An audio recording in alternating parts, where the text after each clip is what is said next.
Baik. Assalamualaikum warahmatullahi wabarakatuh. Waalaikumsalam warahmatullahi wabarakatuh. Alhamdulillah wa syukurillah. Saya ingin sampaikan terima kasih kepada Profesor Dr. Amin Suma selaku Ketua MPN HISI. Masih banyak yang menanyakan ke saya HISI itu apa. Jadi mungkin di forum ini juga perlu diinformasikan HISI Himpunan Ilmuwan Sarjana Syariah Indonesia. Ya. Jadi ini organisasi ilmuwan ini dan sarjana syariah. Oke. Yang juga terima kasih kepada Profesor Dr. Eis Amalia yang juga sudah mengundang saya dalam kesempatan nggak tahu yang keberapa kali ini. Saya hormati Pak Wawan Pariawan Awin, partner di Perbankan Syariah. Saya disebutnya di situ bankir syariah senior. Padahal di situ saya hanya 15 tahun. Saya di bank konvensionalnya 22 tahun, lebih lama di konvensionalnya sih. Lebih senior di bank konvensional daripada saya. Oke, yang saya hormati Pak Heri Gunadi, tadi saya lihat juga ada Pak Firman di bawah, kolega saya di BNI Syariah. Yang saya hormati Pak Sultan Emir. Salam, kita udah berapa bulan ini nggak ketemu nih. Terima kasih Bapak-Bapak, Ibu-Ibu peserta webinar. Dengan judul ini sudah bisa dilihat ya. Oke, jadi saya juga di HISI, ya. Pak Riawan Amin juga di HISI. Pak Bang Adi Warman juga di HISI, jadi sebenarnya ini forum HISI ini. Nah, saya sengaja judulnya saya rubah karena yang menurut saya yang lebih tepat adalah merger Bank BSM, BNIS dan BRIS, bukan merger Bank Syariah Indonesia. Bank Syariah Indonesia itu adalah bank hasil merger. Jadi ini sangat penting kalau kita mau membuat judul disertasi atau tesis. Ini judul ini sangat penting. Jadi yang di merger adalah 3 bank syariah ini, ya kan gitu. Jadi merger. Jadi bukan merger Bank Syariah Indonesia, karena Bank Syariah Indonesia itu hasil dari merger, gitu. Ya. Mungkin sudah banyak yang disampaikan oleh para pembicara sebelumnya. Saya ingin di sini tidak terlalu panjang tentunya ya, supaya tidak redundant. Tetapi karena ini adalah forum ilmuwan, mungkin saya perlu juga menyampaikan lebih dulu ya, apa sih itu merger ya, dan kenapa harus merger gitu. Jadi merger ini adalah satu aksi korporasi ya, yang dilakukan oleh 2 perusahaan atau lebih. Ya. Nah, dalam hal ini ada 3 perusahaan ya yang melakukan merger. Dan aksi korporasi ini biasanya dilakukan oleh perusahaan-perusahaan ya, dan umumnya adalah perusahaan-perusahaan swasta. Nah, dalam kali ini yang di merger adalah bank cucunya pemerintah, tapi ada yang mengatakan juga bank pemerintah gitu ya. Tapi yang jelas ini ada afiliasinya dengan pemerintah. Karena yang mengambil inisiatif untuk melakukan merger 3 bank ini adalah juga Kementerian Negara BUMN, ya, Pak Menteri Erick Thohir sendiri yang melakukan merger. Sehingga inisiatif dan sebagainya dari pemerintah. Sehingga yang di bawah perusahaan-perusahaan itu tinggal mengikuti saja bagaimana keinginan daripada pemerintah. Nah, aksi korporasi merger ini lazimnya dilakukan adalah untuk meningkatkan nilai tambah, ya, meningkatkan nilai bagi pemilik dari bank itu sendiri, ya. Nah, tentu karena ini adalah bank syariah dan juga yang melakukan adalah pemerintah sendiri, ya, seyogyanya nilai tambah yang diberikan ya, atau yang akan dihasilkan bukan semata-mata untuk bank itu sendiri, tetapi juga untuk kemaslahatan yang lebih luas. Apalagi ini adalah bank syariah. Tadi ditekankan di sini bagaimana keberadaan hasil merger ini dapat memberi manfaat yang lebih besar, lebih banyak daripada tidak di-merger, daripada sebelum di-merger kan gitu. Saya kira itu barangkali poin yang pertama yang perlu digarisbawahi. Artinya bahwa merger ini tidak semata-mata untuk kepentingan shareholders, ya, tapi juga stakeholders. Nah, kalau bicara stakeholders, maka kita bicara tentang di mana bank syariah ini berada, yaitu dalam satu ekosistem, ya, ekosistem ekonomi syariah atau ekonomi keuangan syariah. Nah, ekosistem ini apa saja di dalamnya? Barangkali Pak Sultan dari KNEKS bisa menjelaskan lebih lengkap ini, ya. Di sana di dalamnya tentu ada lembaga keuangan syariah, ya, lembaga keuangan syariah selain bank syariah, ada asuransi syariah, ada pasar modal syariah, ada BPRS, ya kan, ada Baitul Mal, ada koperasi syariah dan sebagainya. Tapi juga ada lembaga keuangan sosial syariah, ya, yaitu misalnya Badan Wakaf, ya, Basnas, kan, zakat, gitu. Dan yang tidak kalah pentingnya, dan saya kira justru ini yang penting, adalah dunia usaha, ya. Dunia usaha, industri halal, produk halal, ya kan, UMKM, di mana UMKM ini kan merupakan representasi daripada dunia usaha di Indonesia dan menjadi penyangga ekonomi, bukan hanya ekonomi umat tapi juga ekonomi republik ini, gitu. Nah, perguruan tinggi juga bagian daripada ekosistem ekonomi syariah ini. Sehingga bagaimana merger ini bisa memberikan nilai tambah bagi kesemuanya ini. Ini beberapa contoh apa saja yang ada di dalam ekosistem. Nah, saya kira ini tepat sekali judul ini, bagaimana implikasi, ya. Tentu kalau bicara implikasi bisa positif, bisa negatif, ya kan, bagi perkembangan ekonomi syariah di Indonesia, ya. Tentu perkembangan mengenai ekonomi syariah, perbankan syariah juga mungkin sudah dijelaskan oleh para pembicara sebelumnya.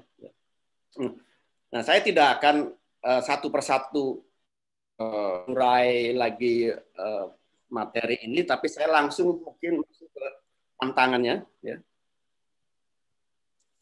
Perkembangan sudah, ini saya kira bisa dibaca kembali.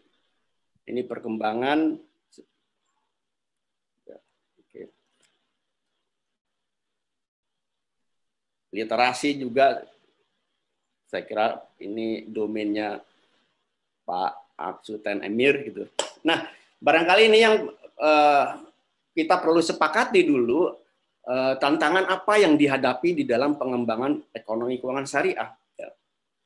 Nah, saya menyusun ini, ya, mungkin bisa didiskusikan kalau ada yang tidak pas, ya.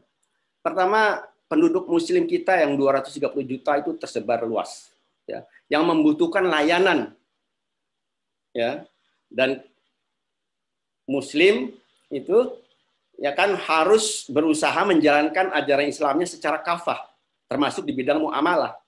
Oleh karenanya ulama dan umaro, pemerintah itu punya kewajiban untuk memberikan layanan, memberikan fasilitas agar warganya, agar rakyatnya yang mayoritas Muslim ini bisa menjalankan muamalahnya secara Islami. Nah, tentu salah satunya ya dengan perbankan syariah, ya kan, lembaga keuangan syariah dan sebagainya. Oke. Nah, kemudian ada 64 juta UMKM yang mempekerjakan 117 juta tenaga kerja, ya, dan ini merupakan penyangga ekonomi dan sosial masyarakat. Kedua, berikutnya ada tentang pengelolaan zakat dan wakaf. Nah, kita tahu bahwa kedua badan ini belum memiliki tenaga yang mumpuni untuk mengelola dana-dana entah itu zakat ataupun wakaf. Oleh karenanya diperlukan mitra nazir. Ya. Nah, kita sudah tahu ya mitra nazir kita adalah perbankan syariah, terutama ya bank-bank pemerintah ini, BNI Syariah, BRI Syariah, dan BSF. Ya. Berikutnya adalah economic of scale. Ya. Nah, yang ini saya tadi sempat mendengar saya tentang 6% trap ya dari Pak Wawan. Ya, ini udah nggak tahu sejak berapa tahun. Ya, sejak mungkin awal-awal 2000-an itu ini menjadi persoalan yang tidak kunjung selesai. Ya. Nah, nanti kita lihat apakah dengan merger ini memang bisa meningkatkan market share. Kemudian dukungan pemerintah. Ya. Dukungan pemerintah yang kita butuhkan. Ya. Sebenarnya kalau pemerintah mau tidak sulit ya. Tinggal buat affirmative action saja. Ya. Sekian persen nilai proyek APBN, APBD dikelola oleh perbankan syariah. Sekian persen dana-dana APBN, APBD disalurkan, dikelola oleh bank syariah. Ya. APBN kita udah 2.500 triliun. 10% saja. Itu 250 triliun. Itu lebih besar daripada bank hasil merger. Yang hanya 200-an triliun. Ya kan? Kemudian literasi masyarakat. Ini di slide saya sampaikan itu masih di bawah 10%. Ya. Kalau perbankan konvensional, literasi masyarakatnya sudah di atas 30%. Ya. Itu artinya apa? Ya kita masih butuh upaya terus meningkatkan pemahaman masyarakat di bidang ekonomi keuangan syariah, perbankan syariah, ya, yang tidak pernah berhenti, tidak boleh berhenti, dan dilakukan harus oleh orang banyak, bukan oleh 1-2 lembaga. Berikutnya dukungan masyarakat tentang permodalan, kebijakan strategik. Ya. Nah, salah satu persoalan barangkali masih belum bisa kita harapkan hasil dari perkembangan ketiga bank pemerintah ini yang signifikan karena memang modalnya terbatas gitu. Ya. Modalnya terbatas. Nah, sebenarnya kalau pemilik masing-masing bank ini punya kesungguhan, tidak sulit untuk menambah 10 triliun itu. Misalnya, ya kan? Tidak sulit masing-masing tambahin 1 triliun. Sehingga kapasitasnya menjadi lebih besar, kemampuan untuk menyalurkan pembiayaan khususnya UMKM juga akan lebih besar. Ya, gitu. Kemudian dukungan dari stakeholders yang lain. Nah, di sini peran ormas-ormas ya tadi disinggung Muhammadiyah atau apakah Nahdlatul Ulama, yang lain-lainnya lah ya. Dan juga tokoh masyarakat, tokoh nasional yang punya kepedulian terhadap pengembangan ekonomi syariah ini juga masih harus terus kita dorong. Ya. Berikutnya kualitas SDM. Ini persoalan yang barangkali sempat didiskusikan di beberapa webinar sebelumnya. Ada gap di sini. Ya.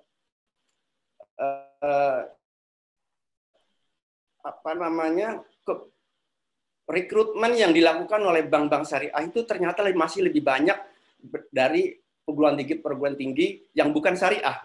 Ya. Padahal menurut data terakhir sudah ada lebih dari 850 program studi ekonomi keuangan syariah di Indonesia ini. Ya. Kalau satu program studi menghasilkan 10 lulusan, itu sudah 8.500 per tahun. Ya. Mau kemana? Itu. Ya. Nah, itu perlu ada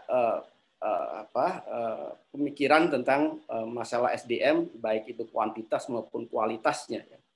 Yang berikutnya adalah inefisiensi. Saya kira ibaratnya bank syariah ini, terutama di tiga bank merger ini, ya, ibaratnya satu kendaraan yang masih tetap jalan walaupun dalam kondisi mesin panas gitu, ya, selalu mesinnya panas, ya. Tetapi masih berjalan bagus gitu, ya. Tapi sampai berapa lama akan tahan, gitu kan? BRI Syariah itu boponya sudah hampir 90%, itu sudah paling tinggi dibandingkan bank-bank syariah yang lain. Kemudian perlu adanya sinergi antara lembaga keuangan syariah, termasuk tentunya perbankan syariah, dan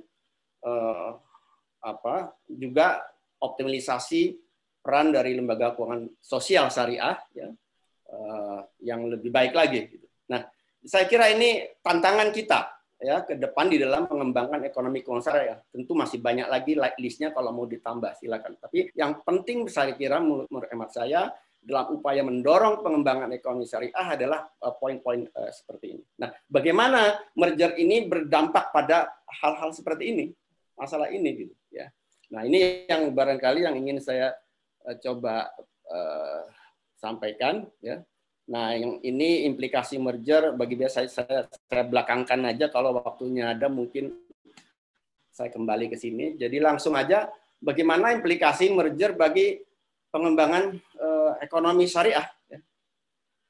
Yang pertama, dengan adanya merger, ya, tiga bank ini jadi satu, itu mereka mendominasi pasar perbankan syariah karena sudah memiliki 40%, ya, pangsa pasar industri perbankan syariah. Kalau bank UUS-nya bank BTN itu digabungkan, ya, dan saya kira tidak logis kalau tidak digabungkan. Masa ada satu unit usaha syariah milik pemerintah dibiarkan, gitu, ya. Kalau akan digabungkan, maka nyaris bahwa pangsa pasar bank hasil merger itu akan menjadi 50%, ya, di dalam industri perbankan syariah. Nah, ini menjadi kurang menguntungkan bagi industri itu sendiri karena yang lainnya menjadi kecil-kecil, kan, ya. Tidak bisa yang lainnya bersaing, gitu, ya. Selama ini kan ketiga bank syariah ini kan bersaing, tentu bersaing secara sehat untuk berfastabiqul khairat, ya kan. Saya pengalaman dulu waktu mengembangkan BNI Syariah, setiap bulan saya melihat bagaimana kinerja BRI Syariah, karena BRI Syariah itu adalah sparring partner kami. Gitu. Kalau Bank Muamalat, Bank Syariah Mandiri itu sudah kegedean, ya, nggak mungkin kita kejar, gitu, ya. Tapi BRI Syariah, dan saya yakin BRI Syariah juga melihat bagaimana kinerja BNI Syariah, sehingga kita bersaing untuk apa? Untuk berbuat lebih baik, gitu. Menjadi lebih baik. Gitu. Ya. Nah, dengan digabungkannya ini, BSI itu menjadi mendominasi pasar perbankan syariah. Tidak ada persaingan di situ.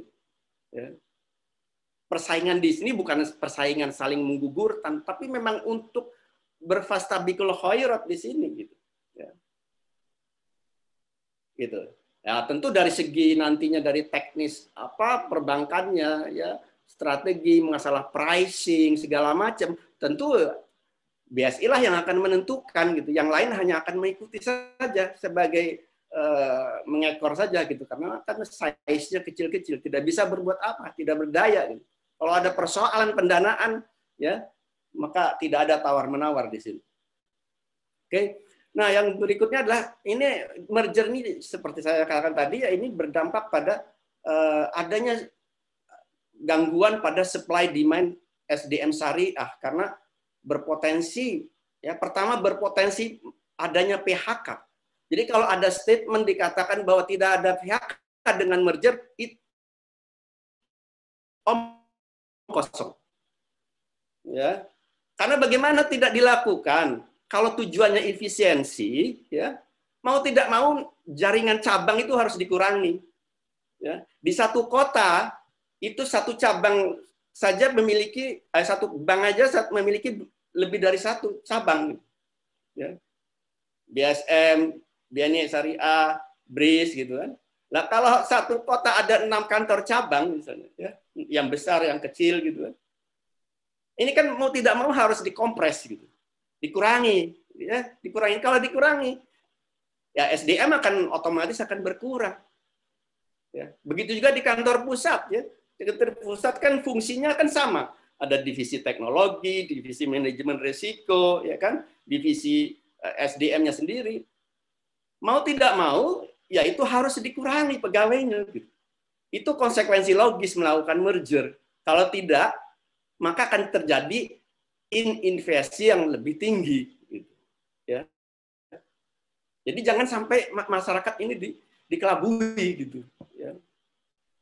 Dengan statement bahwa tidak ada PHK gitu. Ya. Itu pasti. Dan itu adalah logis ya, melakukan PHK. Bank Mandiri dulu ya, sebelum merger, kemudian menjadi merger menjadi Bank Mandiri, itu hampir separuh karyawannya berkurang gitu. Ya. Tentu dengan berbagai cara. Tidak berarti bahwa merger tidak merekrut pegawai baru, bukan begitu. Tetapi yang dikurangi akan lebih besar daripada yang masuk. Gitu. Ya. Nah ini artinya juga peluang bagi SDM syariah itu menjadi semakin kecil. Gitu.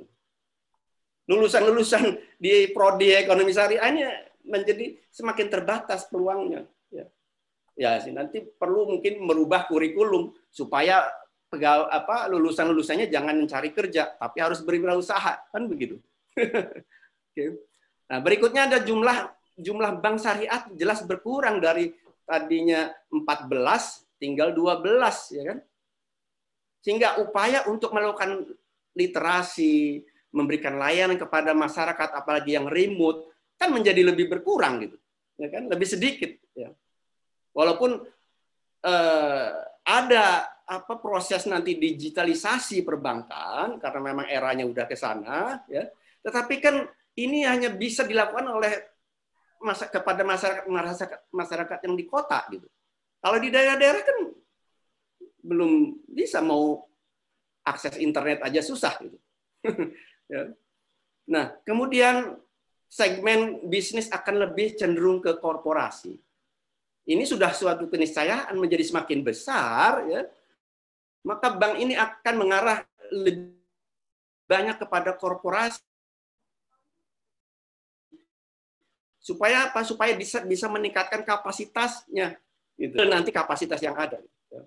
Nah, apa trade-off-nya? Maka trade-off-nya adalah perhatian kepada UMKM menjadi berkurang. Padahal inilah yang menjadi penyangga utama ekonomi sosial masyarakat di Republik ini. Ya, dan Muslim adalah bagian terbesar yang ada di situ. Ya. Nah, yang lain adalah ini. Yang penting ini juga BPKH. BPKH sekarang mengelola dana sekitar 135 triliun sekarang kalau tidak salah. Ya. 135 triliun. Yang selama ini hampir separuhnya itu dialokasikan ke 3 bank syariah ini. Ya, 3. Dalam rangka apa? Dalam rangka spreading risiko, memitigasi risiko. Ya, dalam satu jargon investasi dikatakan bahwa do not put all your eggs in one basket. Jangan menaruh seluruh telur yang kita miliki dalam satu keranjang. Kalau keranjangnya jatuh, semua telur jatuh. Nah itulah sebenarnya. Nah dengan digabungkannya, di mergernya 3 bank syariah ini, maka BPKH tidak punya opsi lain, ya kan? Hanya 1 bank syariah saja. Sementara alternatif investasi yang lain itu masih sangat terbatas untuk BPKH. Tidak ada proyek-proyek yang syariah yang mana gitu, masih terbatas. Makanya kan masih bagian terbesar larinya ke perbankan syariah. Nah itu juga persoalan sendiri bagi BPKH. Kemudian bagi lembaga keuangan sosial syariah, ya tentu tidak punya alternatif lain, ya, kecuali BSI. Ya. Terbatas pilihannya untuk menjadi mitra nazir itu kan menjadi hanya 1 BSI gitu. Karena yang jadi prioritas kan bank pemerintah gitu, yang punya afiliasi kepada pemerintah. Nggak mungkin atau mungkin kemungkinannya kecil untuk menunjuk mitra nazir itu bank swasta, apalagi yang kecil sih gitu, ya kan? Nah, begitu juga dengan zakat, ya, Basnas, LAS gitu ya. Pengelolaan dananya jadi hanya ke satu bank nih. Artinya apa? BSI akan mendominasi pasar, tetapi pada at the cost of other factors gitu, ya, in the economic Islamic economic system. Gitu. Nah, yang terakhir yang saya sampaikan di sini, merger itu bukan perkara mudah, ya. Bukan permudah. Bank Syariah belum pernah melakukan merger juga, ya. Dan bank ini kan juga tidak besar-besar amat gitu, ya, untuk melakukan merger. Tetapi effortnya itu luar biasa besar.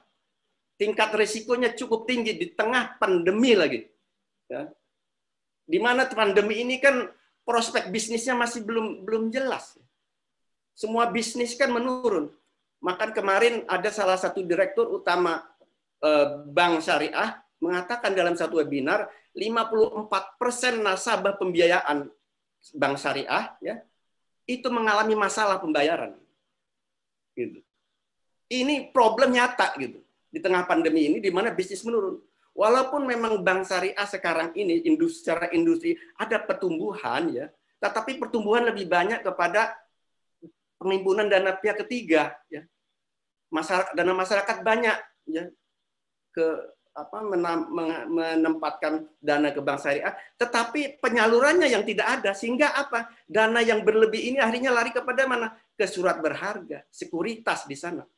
Sehingga kalau dilihat laporan statistik perbankan syariah, porsi surat berharga di perbankan syariah itu cukup tinggi, ada lebih dari 100 triliun. Ya. Dokter. Nah, jadi, oke, ini sudah mau terakhir, ya. Oke, jadi merger ini membutuhkan waktu 2 tahun sampai 3 tahun, ya, dan itu konsolidasi, dan itu dikonsolidasikan bukan hanya sistemnya, ya, karena memang memiliki sistem yang berbeda-beda, tetapi yang jauh lebih penting adalah bagaimana mengkonsolidasikan, bagaimana mengharmonisasikan budaya kerja mereka, gitu. Ya, karena masing-masing memiliki karakter yang berbeda. Itu tidak mudah untuk mengharmonisasikan budaya kerja mereka. Saya ragu kalau misalnya dilakukan survei ke seluruh pegawai di ketiga bank syariah ini, saya ragu hasilnya mereka setuju. Saya kira itu. Mohon maaf lebih dan kurangnya. Assalamualaikum warahmatullahi wabarakatuh. Waalaikumsalam warahmatullahi wabarakatuh.